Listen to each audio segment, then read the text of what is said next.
hermoso, especial. Pero más hermoso es de quien hablaba, de nuestro Señor Jesús. Bien, hermanos, es un gozo, motivo de alegría. Normalmente el saludo cuando estoy de anciano de turno es Maranata, Cristo viene.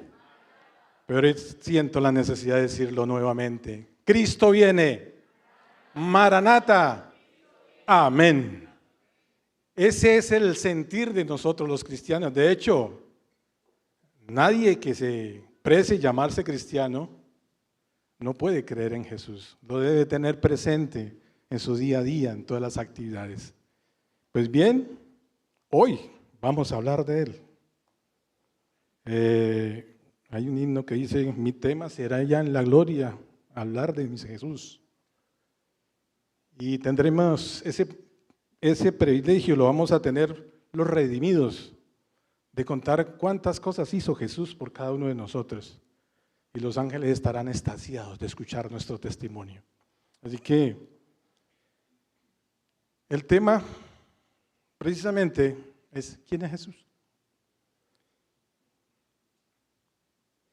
Y los invito a que busquemos en nuestras Biblias, en el Evangelio de Lucas,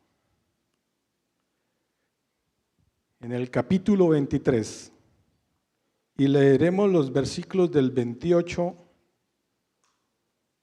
a ver si me perdí, no, perdón, desde el 32 al 46. ¿Listo? Lucas 23, leeremos del 32 hasta el 46. Y dice, llevaban también con él a otros dos, que eran malhechores para ser muertos. Y cuando llegaron al lugar llamado La Calavera, le crucificaron allí a los dos malhechores, uno a la derecha y el otro a la izquierda. Y Jesús decía, Padre, perdónalos porque no saben lo que hacen. Y repartieron entre sí sus vestidos echando suerte. Y el pueblo estaba murmurando, y aún los gobernantes se burlaban de él diciendo, a otro salvó, sálvese a sí mismo, si es el Cristo, y es escogido de Dios. Los soldados también se encarnecían, acercándose y presentándole vinagre. Necesito luz, por favor. Y diciendo, si tú eres el rey de los judíos, sálvate a ti mismo. Y había también sobre él un título escrito en letras griegas, latinas y hebreas. Este es el rey de los judíos. Y uno de los malhechores que estaba colgado le injuriaban diciendo, si tú eres el Cristo, sálvate a ti mismo y a nosotros. Respondiendo el otro, le reprendió diciendo, ¿ni aún temes tú a Dios estando en la misma condenación?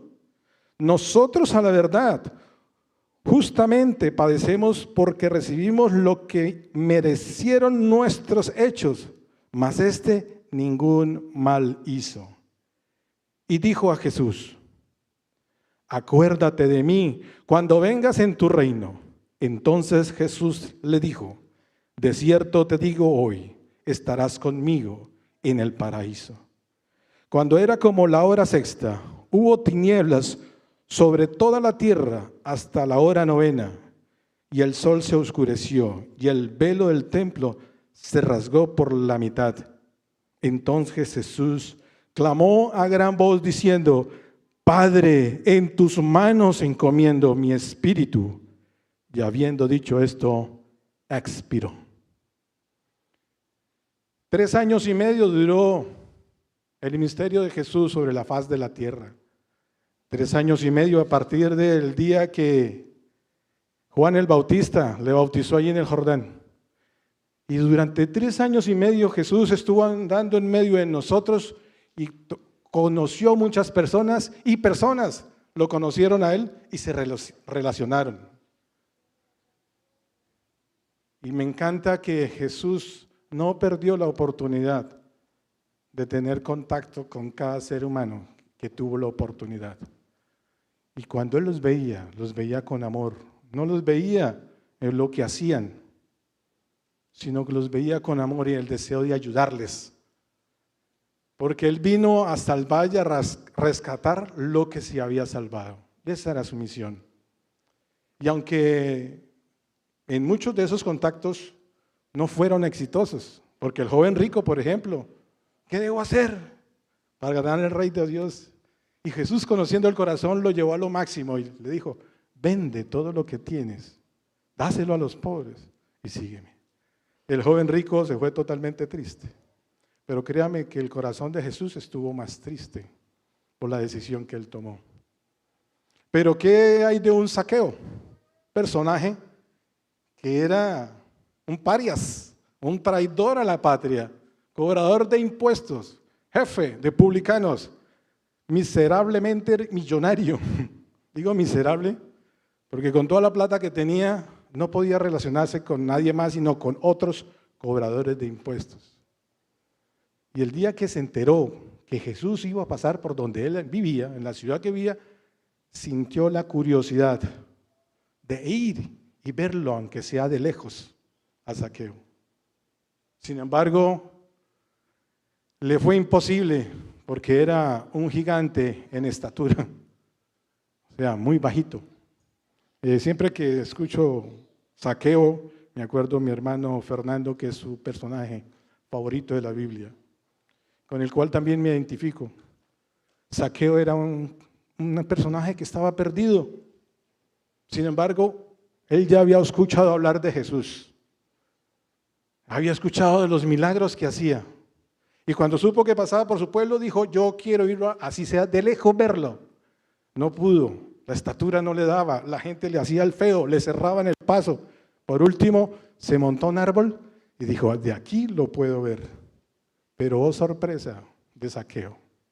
Jesús se detiene justo antes, alza su vista y lo ve colgado en la rama y le dice: Zaqueo. Y solo con decirle el nombre, Zaqueo quedó en shock de una vez. Para que alguien lo llame a él por el nombre, un total desconocido, quiere decir que él le conocía muy bien. Y lo mejor todavía, es necesario que bajes porque en tu casa voy a dormir en esta noche. Y Zaqueo bajó feliz de ese árbol, hizo banquete, recibió a Jesús y al estar en esa comunión con él, dijo, hubo un cambio inmediato: a todo aquel que yo le haya robado, le devolveré hasta las 4 veces. Un cambio inmediato, al dedo, al chasquido de los dedos prácticamente. Sin embargo, era un proceso que ya se había generado. Y así podríamos hablar de muchos otros personajes. Pero de lo que acabamos de leer, Jesús pasó uno de los momentos más difíciles de su vida sobre la faz de la tierra. Es cuando tuvo que enfrentar la muerte. Y esa angustia comenzó allí en Getsemaní y terminó en el Gólgota. Fueron, no sé, algo más de, 16, 18 horas de tragedia en la vida de Jesús. Y tuvo contacto con mucha gente, más de la que de pronto había recibido el día que lo recibieron en Jerusalén. Hosana, Hosana, vive el rey de David. Y le tiraban palmas. Y él montado en un pollinito.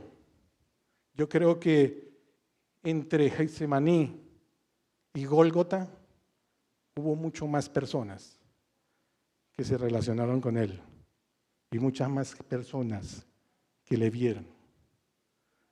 Pero hay 2 personajes que estuvieron acompañando a Jesús en el último instante de su vida. No tienen nombre, solo tienen su falta. 2 ladrones que con Jesús fueron crucificados y fue uno puesto a la derecha y el otro puesto a la izquierda. Y uno de ellos fue capaz de ver en Jesús al Mesías, al Cristo, al ungido, al escogido, y lo reconoció como Dios. Un ladrón pendiendo de una cruz en su último instante de vida, lo percibió, lo identificó plenamente. Tanto así que le dice: cuando vengas en tu reino, acuérdate de mí. Y Jesús, en las últimas de horas, le dijo: de cierto, hoy te digo, estarás conmigo en el paraíso. Una pregunta: ¿qué hace Jesús ahí colgado? ¿Alguien ha preguntado? ¿Qué hace ahí? Y fuera de eso, con dos ladrones a los lados.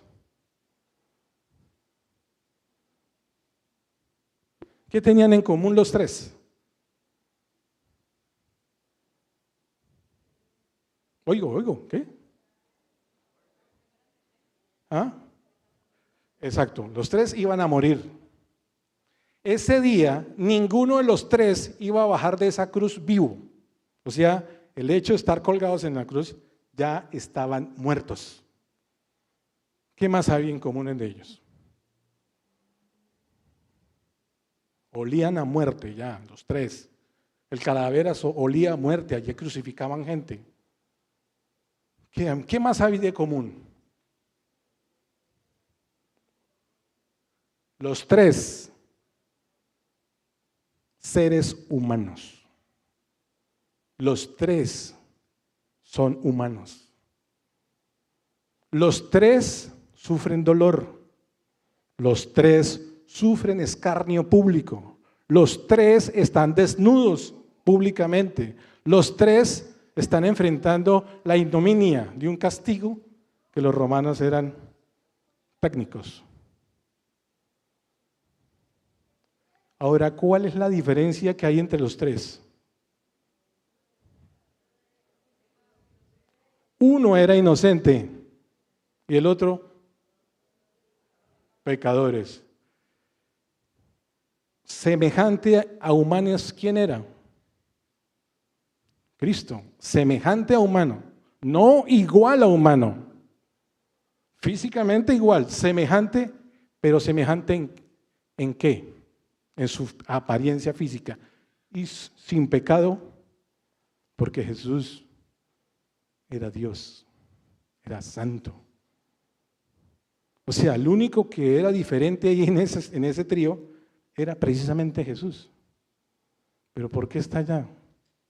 ¿Por qué caminó desde el pretorio, que es el palacio donde vivía Pilatos, donde fue lapidado, donde fue coronado, donde tuvo que caminar algo de 700, 800 metros con la cruz al hombro, hasta el Gólgota? ¿Por qué? Sin pecado. Veíamos en una prédica anterior estos sábados pasados que Él nos salvó. O sea, una muerte sustitutiva. ¿Pero por qué? ¿Sí? Ahora bien, quiero que recordemos el día del bautismo de Jesús. ¿Quién estaba en el Jordán bautizando? Juan el Bautista. Y cuando lo vio, ¿qué dijo? He ahí el Cordero de Dios que quita el pecado del mundo. ¿Y qué les trae eso a su mente? Un cordero. ¿Qué tiene que ver la figura del cordero? El cordero es un tipo. Jesús es el antitipo. Y lo identificó Juan el Bautista. He ahí el cordero. El sacrificio, ¿en dónde? En el tabernáculo. Muy bien. ¿Qué sucedía con el cordero en el tabernáculo? Llevaba los pecados del ofensor que confesaba y ponía la mano sobre el animalito y confesaba su pecado. Robé, maté, fui infiel, bueno, lo que sea. Lo confesaba. ¿Qué tenía que hacer después? él mismo tenía que coger un puñal y degollar el animal. Y el animal moría en vez de él. Eso es una muerte sustitutiva. Así que cuando Juan lo identifica como el Cordero de Dios que quita el pecado, Jesús estaba cumpliendo eso que se hacía en el santuario. ¿Pero por qué toda esa locura?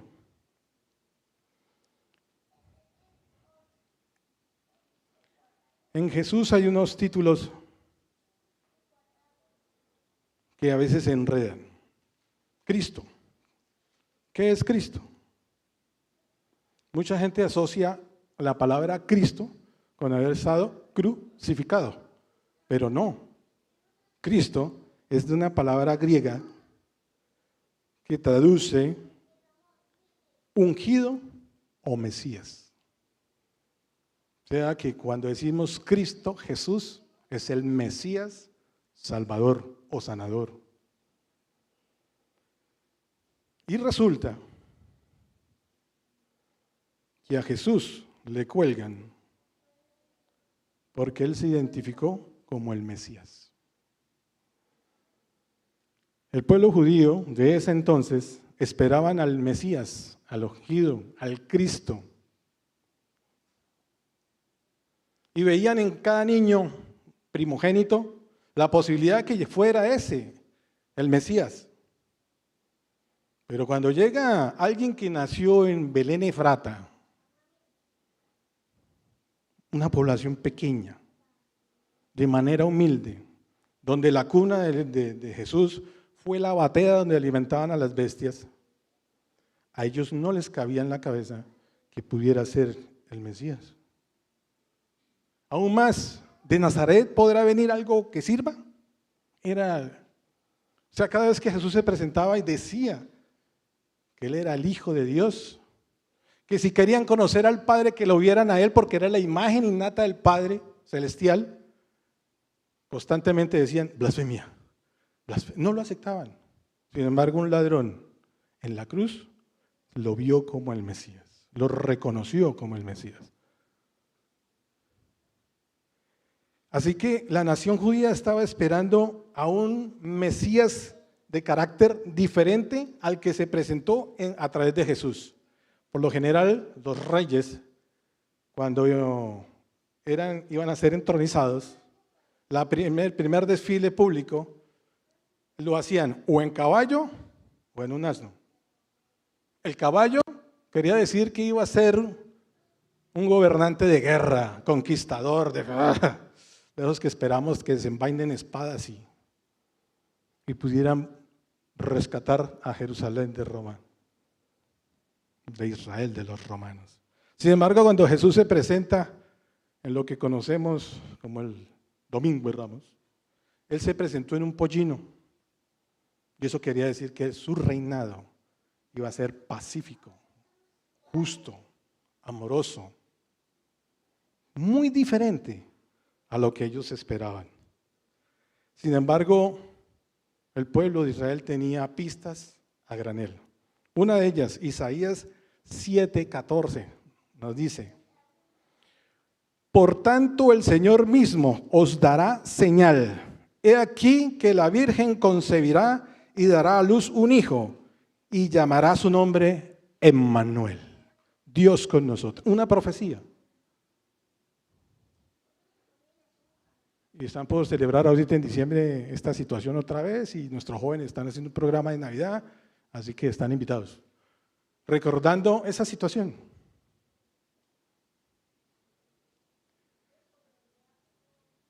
Tanto así que leía yo en el Espíritu de Profecía la famosa estrella que guió a los astrónomos extranjeros.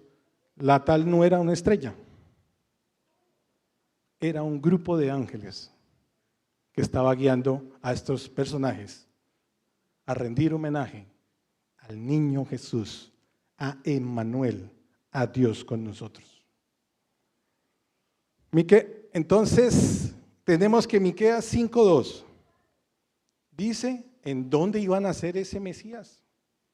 Y tenemos Pero tú, Belén Efrata, pequeña para estar entre las familias de Judá, de ti saldrá el que será Señor en Israel, y sus salidas son desde el principio de los días de la eternidad. Leo esa parte que es importante. De ti saldrá el Señor de Israel y su salida desde el principio de la eternidad. ¿Qué rey de Israel existió desde el principio de la eternidad? Dígame en uno. Ni el primero, ¿no, Saúl? De ahí para adelante ninguno. Entonces, ¿de quién están hablando aquí? De Jesús. Sin embargo, ellos no lo vieron. Ahora, ¿qué era lo que iba a hacer Jesús? El Mesías. Isaías 9, 6 y 7. Y dice: porque un niño nos es nacido, hijos nos es dado, el principado sobre sus hombros, y se llamará su nombre admirable, consejero, clave lo que sigue, Dios fuerte. Dios fuerte. Se estaba diciendo que ese niño ya es Dios. Fuerte será, Dios fuerte. Algo grave, algo genial también. Padre eterno. Pregunta, ¿cuántos hijos tuvo Jesús? No se conoció descendencia de Jesús. Sin embargo, dice que ese niño es Padre eterno, príncipe de paz. ¿Sí perciben que el pueblo de Israel estaba advertido de qué características tenía ese Mesías? Lo dilatado de su imperio y la paz no tendrán límite sobre el trono de David y sobre su reino, disponiéndolo y confirmándolo en juicio y en justicia desde ahora y para siempre. El celo de Jehová de los ejércitos hará esto. Hermanos, el Jesús que estaba ya en medio de los ladrones no era cualquier persona. Era nada menos y nada más que Dios mismo, allí colgado en el madero. No era un profeta, no era un carpintero más de Israel, no era de la clase baja, media, alguien que se empezó con su locura a decir que era el Mesías. Ellos tenían claro, y hay muchas más citas en el Antiguo Testamento que hablan del Mesías y cuál era, pero tal vez el momento más clave y al que el pueblo se le olvidó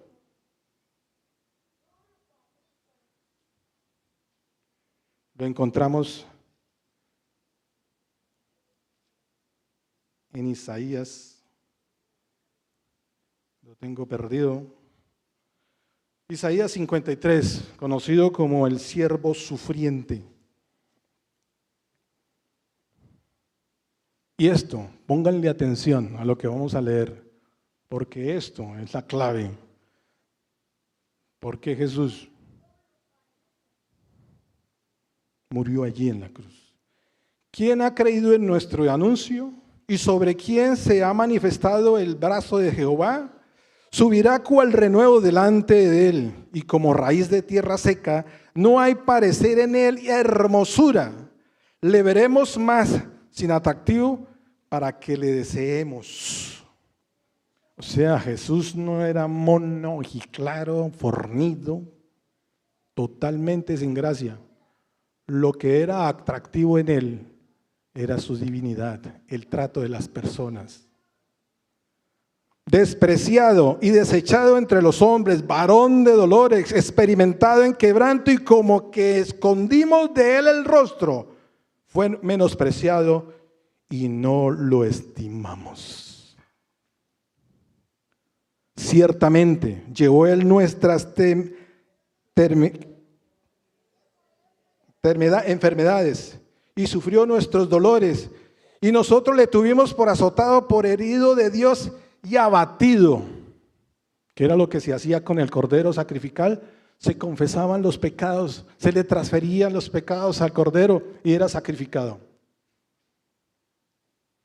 Sin embargo, el ladrón, Juan todavía no se había escrito, 3:16, porque de tal manera amó Dios al hombre que dio a su Hijo unigénito, para que todo aquel que en Él cree no se pierda, mas tenga vida eterna.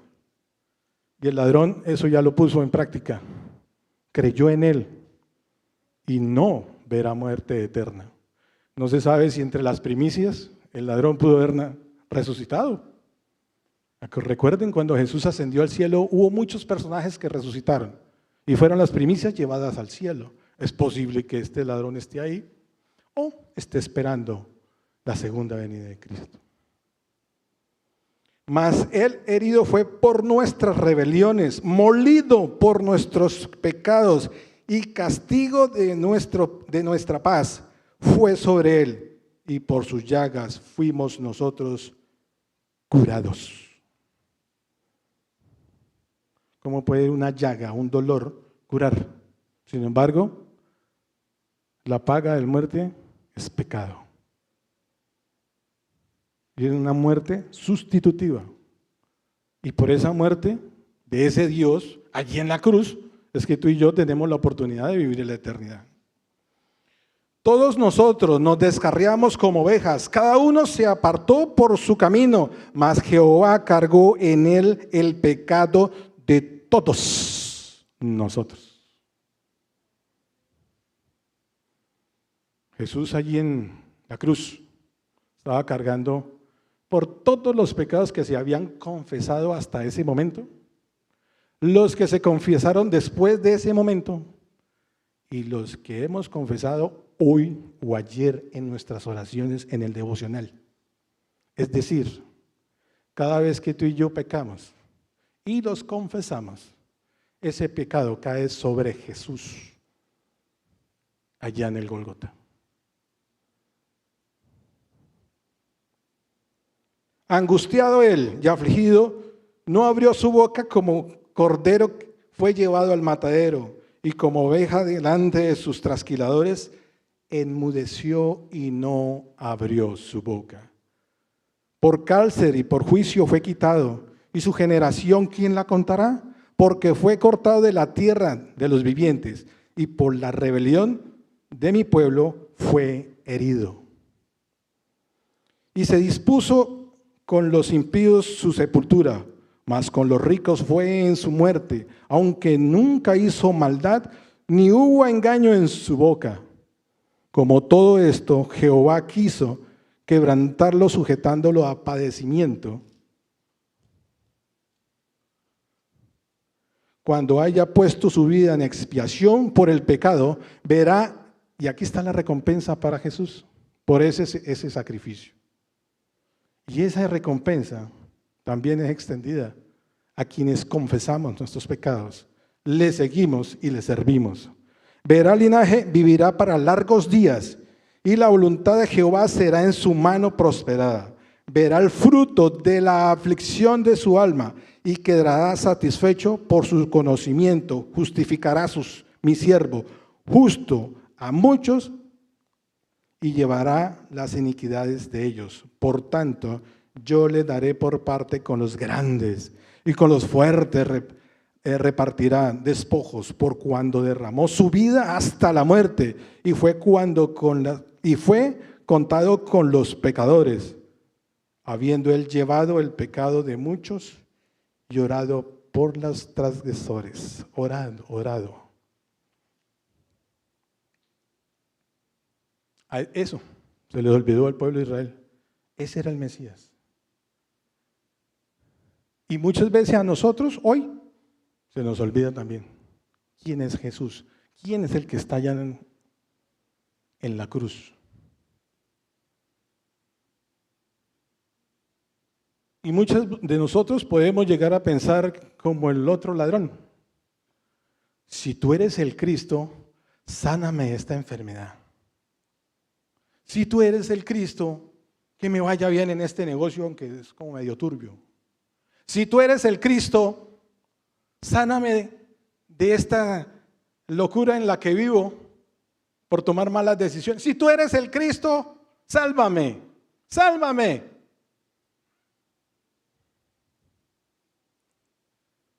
Pero el ladrón bueno reconoció que él era pecador y vio en Jesús el Redentor. Ahora la decisión de nosotros, ¿cuál es?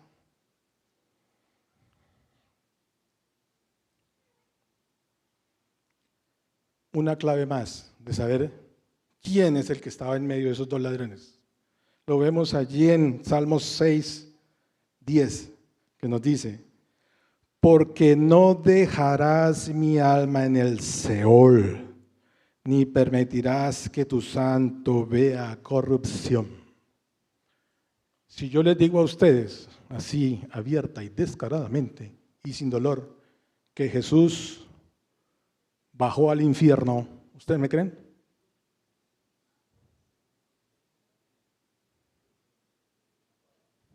Si yo les digo que Él estuvo en el infierno, ¿me creen? ¿Por qué me cree, hermano? Usted que está que dice, ay, que sí. ¿Por qué? Amén. Eso es el infierno. El Seol, infierno, es sepultura. Hades, sepultura. ¿Quiénes van allá? Los muertos. Todos los muertos van a la sepultura. Todos iremos al infierno, pero no a sufrir en candela. Algunos iremos a esperar la segunda venida de nuestro Señor Jesús. Así que el infierno sí existe, pero no con candela. Es simplemente la tumba que guardará nuestros despojos hasta cuando escuchemos la voz del arcángel Miguel como trompeta de Dios, y los muertos en Cristo resucitaremos primeros del Seol, del infierno, de la tumba, donde estén nuestros despojos, y allí saldremos transformados en un abrir y cerrar de ojos. Pero podemos rastrear más hacia atrás. Daniel 7, versículos 13 y 14. Miraba yo en la visión de la noche, y aquí con las nubes el cielo venía uno como hijo de hombre, que vino hasta el anciano de días, y le hicieron acercarse delante de él, y le fue dado dominio, gloria y reino, para que todos los pueblos, naciones y lenguas le sirvan. Su dominio es de dominio eterno, que nunca pasará, y su reino uno, que no será destruido. Un hombre, un hijo como hombre. A Jesús se le conoció como hijo de hombre y como hijo de Dios. Cuando habla aquí del hijo de hombre, está hablando de Jesús. Daniel 9, 25 y 27. Sabes pues y entiende que desde la salida de la orden para restaurar y edificar Jerusalén, mas el Mesías príncipe habrá 7 semanas y 72 semanas. Se volverá a edificar la plaza y el muro, y en tiempo angustioso. Y después de las 72 semanas se quitará la vida al Mesías, mas no por sí, y el pueblo de un príncipe que ha de venir destruirá la ciudad y el santuario, y su fin será como inundación. Hasta el fin de la guerra durarán la devastación. Y por otra semana confirmará el pacto con muchos. A la mitad de la semana hará cesar el sacrificio y la ofrenda. Después, con la muchedumbre de sus abominaciones, vendrá el desolador hasta que venga la consumación, y lo que está determinado derrame sobre el desolador. Príncipe. ¿Qué príncipe vimos hace como 2 semanas en la lección?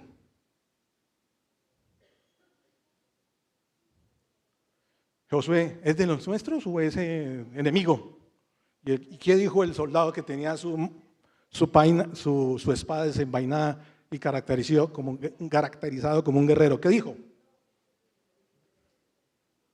Hermana, ¿cómo es? De Jehová. ¿Y qué le dijo? Quita el calzado porque el lugar en que estás es santo. príncipe. Moisés, tiempito atrás, en la zarza ardiente, quítate el calzado, porque el lugar en que estás es santo. El Gólgota, ese lugar fue santo, porque ese mismo príncipe que vio Josué estaba en la cruz. El Gólgota, un lugar de muerte, fue santo con la presencia de nuestro Señor Jesús. ¿A qué hora me bajan?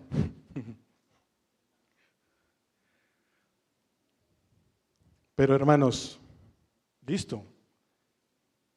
Mesías, ungido, escogido, el Cordero de Dios, crucificado. Rastreemos más atrás.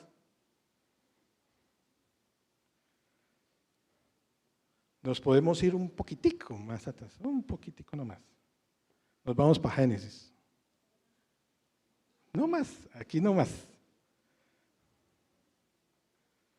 Porque, ¿por qué? Es que yo no entiendo. ¿Qué pasó? ¿Por qué está ya colgado? Y vamos allá a Génesis. Los 2 primeros capítulos son geniales, son la creación. Es lo más rico de leer de la Biblia.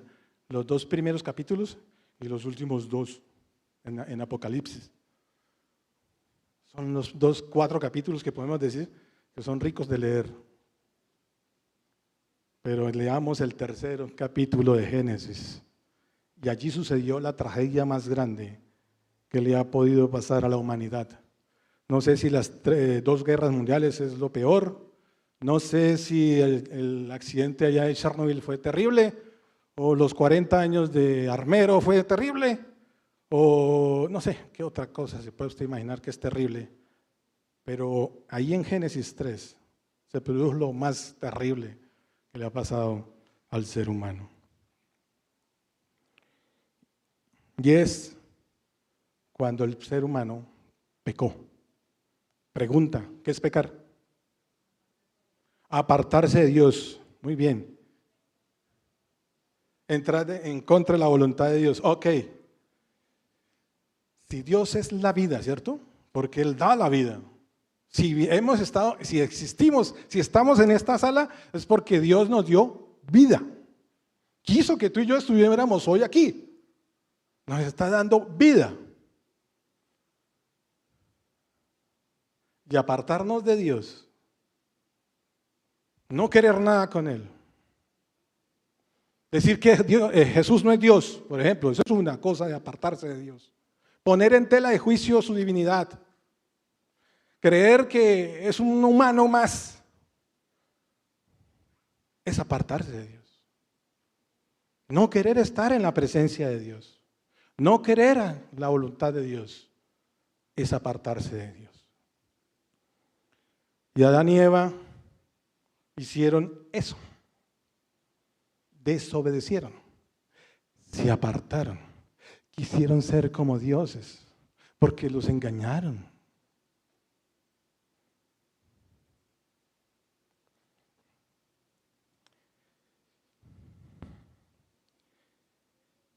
Entonces la serpiente dijo a la mujer: no moriréis, sino que sabe Dios que el día que comías de él, serán abiertos vuestros ojos y seréis como Dios, sabiendo el bien y el mal.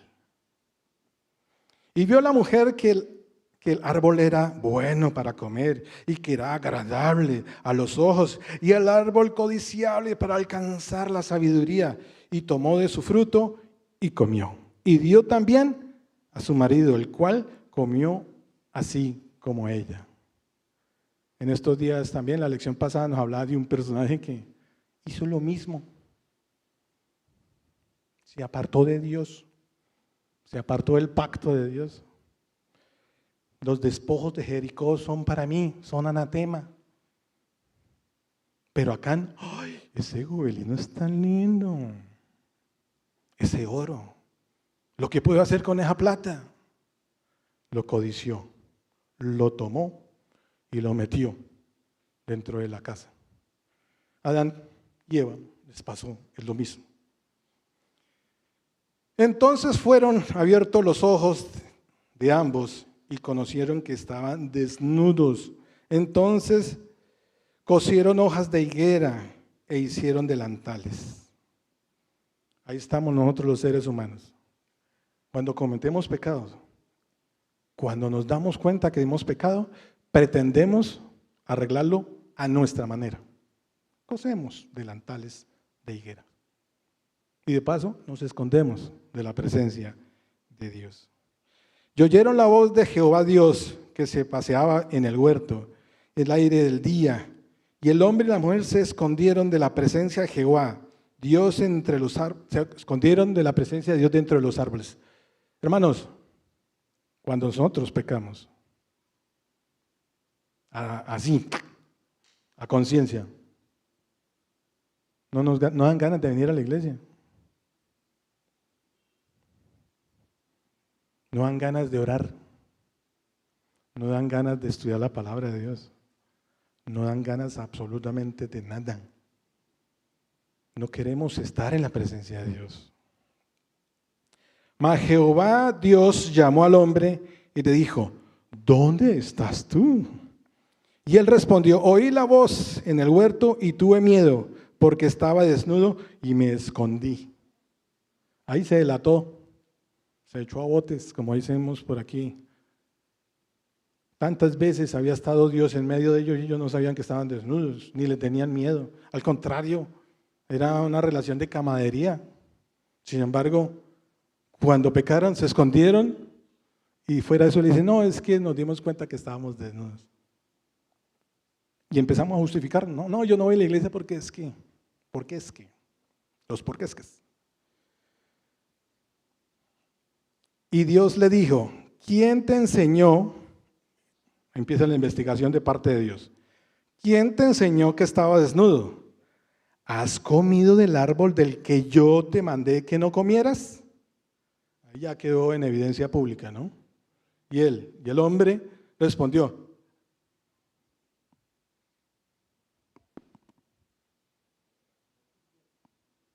no fui yo, no. La mujer que me diste por compañera me dio del árbol y yo comí. No, la culpa es suya por darme esa compañera. Yo no la pedí. ¿Sí? Él no pidió mujer. Él veía la gorila y el gorila y bueno, sí, él veía el caballo y la yegua, sí. Pero Dios fue el que dijo: no es bueno que el hombre esté solo. Y cuando le dio la mujer: carne de mi carne, sangre de mi, hermosísima. Pero aquí le está diciendo a Dios: no, por culpa de Luz, yo no la pedí, pero usted me dio una mujer y bueno, ahí estamos en problemas. Entonces Jehová Dios dijo a la mujer: ¿qué es lo que has hecho? Y dijo a la mujer: la serpiente me engañó y comí. Y Jehová Dios dijo a la serpiente, y aquí, de aquí en adelante quiero que pongan mucho más atención, porque hay algo interesante ahí. Y Jehová Dios dijo a la serpiente, o sea, la volteó a mirar y le dijo cara a cara a la serpiente. ¿Qué le dijo? Por cuanto esto hiciste, maldita serás entre todas las bestias y entre todos los animales del campo. Sobre tu pecho andarás y polvo comerás todos los días de tu vida. Eso le tocó a la serpiente. Ahora, ¿quién es la serpiente? Recuerde que esta serpiente que está por aquí es un tipo. ¿Cuál es el antitipo? Ok, no lo dije yo, lo dijeron ustedes. Y pondré enemistad entre ti, o sea, entre la serpiente y la mujer. ¿Qué es la mujer? Ok, si lo ponemos en tiempo de hoy, nosotros, porque cuando nosotros decimos iglesia, entonces, no, son los adventistas del séptimo día, no, son los que guardan los mandamientos, no. Los que estamos en este lugar, somos eclesia, somos los que esperamos a Jesús, somos los que esperamos ver la gloria. Nos decimos cristianos y estamos aquí por eso. Entonces, nosotros o el pueblo de Dios o los escogidos por Dios para llevar las buenas nuevas de salvación son la mujer. Seguimos.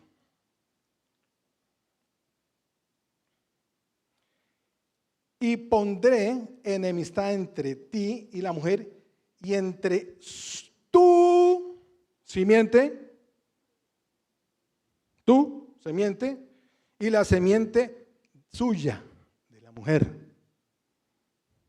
Dos simientes. ¿Qué simiente? Descendencia, ¿sí o no? Descendencia. ¿Cuáles son los descendientes de la serpiente? Porque padre de mentira, los que siguen a la serpiente son hijos del diablo, por decirlo de alguna forma.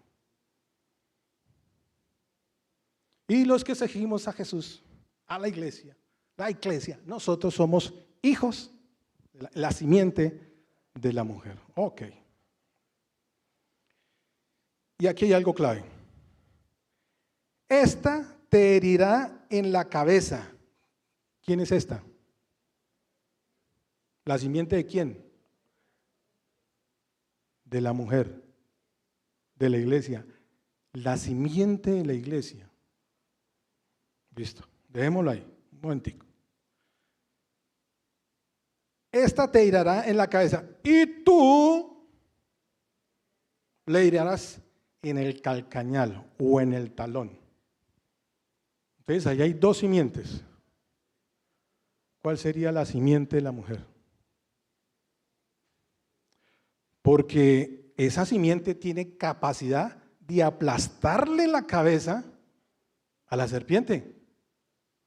Tiene que ser alguien poderoso. Tiene que ser alguien superior a la simiente de la serpiente. Es decir, tiene que ser alguien que no es humano. ¿Y cuál es la simiente de la iglesia? La salvación viene de los judíos. Y Jesús vino a buscar y a salvar al que se había perdido. O sea, que el que está en la cruz, allá colgado, es esa simiente que va a acabar con la serpiente. Pero hay algo curioso. De las dos heridas, ¿cuál es la mortal? El aplastamiento de la cabeza. Pero la serpiente iría a herir a la simiente de la mujer en el calcañal, en el talón. ¿Es una herida mortal? No necesariamente. Pueden amputar el pie y la persona sobrevive. Le amputan el brazo y la persona sobrevive, ¿sí o no? Pero si le aplastan la cabeza, usted no va a vivir. Así que, muy sencillo, hermanos. Aquí hay una promesa. Es más, este versículo de Génesis 3:15 es considerado el protoevangelio, es decir, la primera vez donde se promete al Mesías, donde se promete las buenas nuevas de salvación, se promete la solución al pecado. Se promete que tú y yo,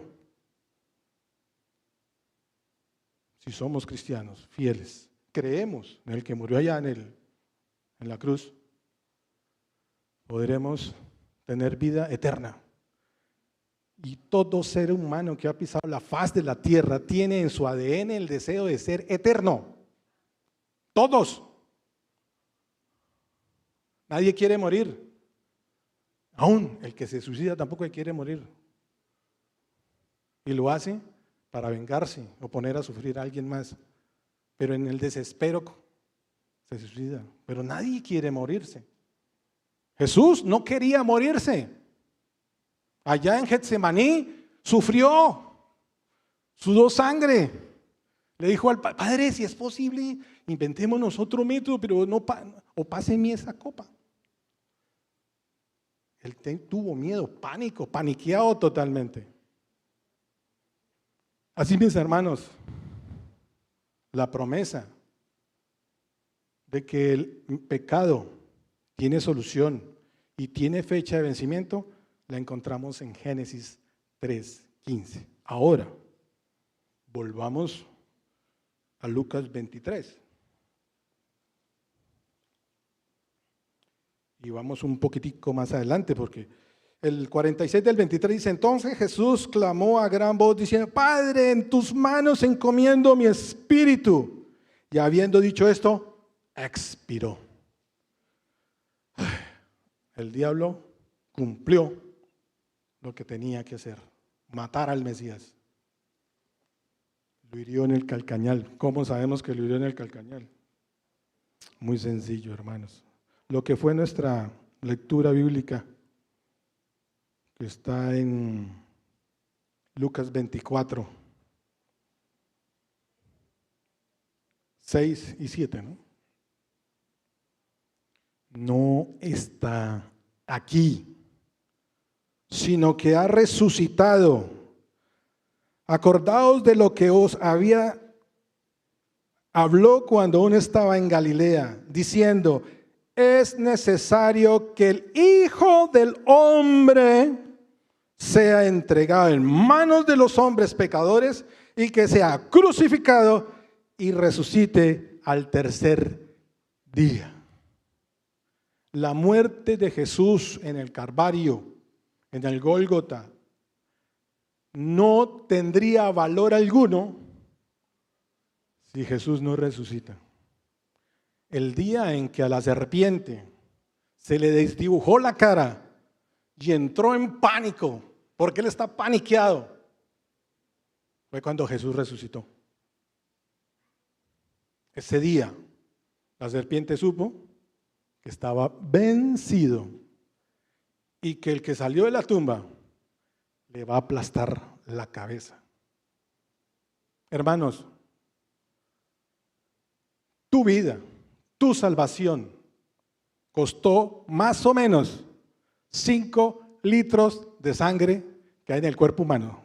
Sí, Doc, estoy más o menos por ahí. Bueno, 5 litros de sangre que se derramaron desde Getsemaní hasta el Gólgota. Eso vales tú. 5 litros de sangre de Dios. No de un ángel, no de un ser especial, carismático, no de un profeta. No fue un ángel de estos que no han caído y le sirven a Jehová. No fue Gabriel, que es el otro querubín que está en la presencia de Dios. Fue Jesús mismo en el Gólgota. Dio tu vida por ti y por mí. Y en estos momentos está haciendo una labor inmensa, y es reuniendo las ovejas que harán parte de su redil eterno. A través del juicio investigador está buscando quienes sí creyeron en él, creyeron en esa muerte, y los quiere llevar para la eternidad. Y está haciendo esa obra intercesora, solo que está a punto de terminar, porque es que el mal no puede ser eterno, tiene que ser erradicado, tiene que destruirse. Es una obra extraña para Dios, pero hay que hacerlo. Y hermanos, la máxima esperanza la podemos encontrar en Apocalipsis 20.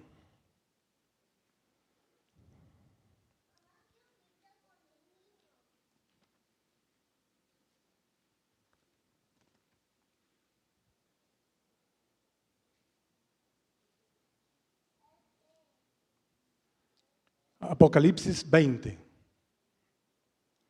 a partir del versículo 7. Cuando los 1000 años se cumplan, Satanás, la serpiente,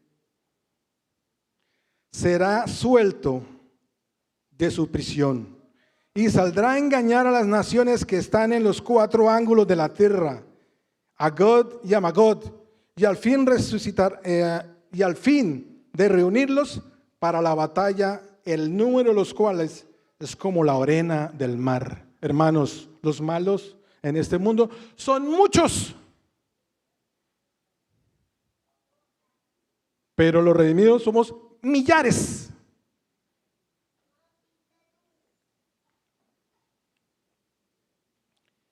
Y subieron sobre la anchura de la tierra y rodearon el campamento de los santos y la ciudad amada. Y Dios descendió fuego del cielo y los consumió. Destrucción. Y aquí viene lo que es esperanzador. Y cada vez que el enemigo te mete en problemas, o tú le des la oportunidad de que te meta en problemas, mira lo que viene. Y el diablo que los engañaba fue lanzado en el lago de fuego y azufre, donde estaban la bestia y el falso profeta, y serán atormentados día y noche por los siglos de los siglos.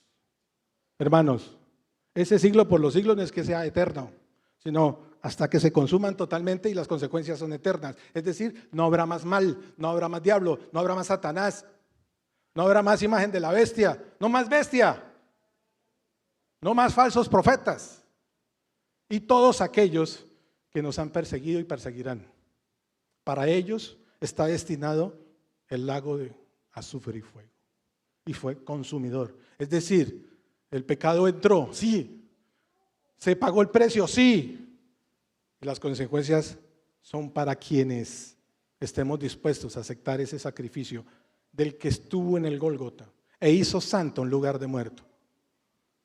Mis hermanos, que las aflicciones de este mundo, que las dificultades que está enfrentando, que esas teorías seductoras donde ponen de tela y juicio que Jesús es Dios, que todo lo que está por venir, porque Satanás es un enemigo vencido y buscando a quien engañar y meterlo en el problema, porque no quiere ir solo, sino con el mayor número de gente, porque sabe él que por cada hijo de Dios que logre ganar para la muerte eterna, le causa dolor a Jesús. Así que hermanos, es el momento de tomar decisión en qué estamos haciendo, en qué hemos creído. ¿Quién es Jesús? Para mí es Dios, mi Salvador, mi sanador. Dios con nosotros, un Dios que nos salva y nos sana. Que el Señor, que el Espíritu Santo, el otro consolador, que es el que está vigente hoy en la tierra, nos ayude a entender estas cosas y lo pongamos en práctica en nuestro diario vivir. Dios me los bendiga.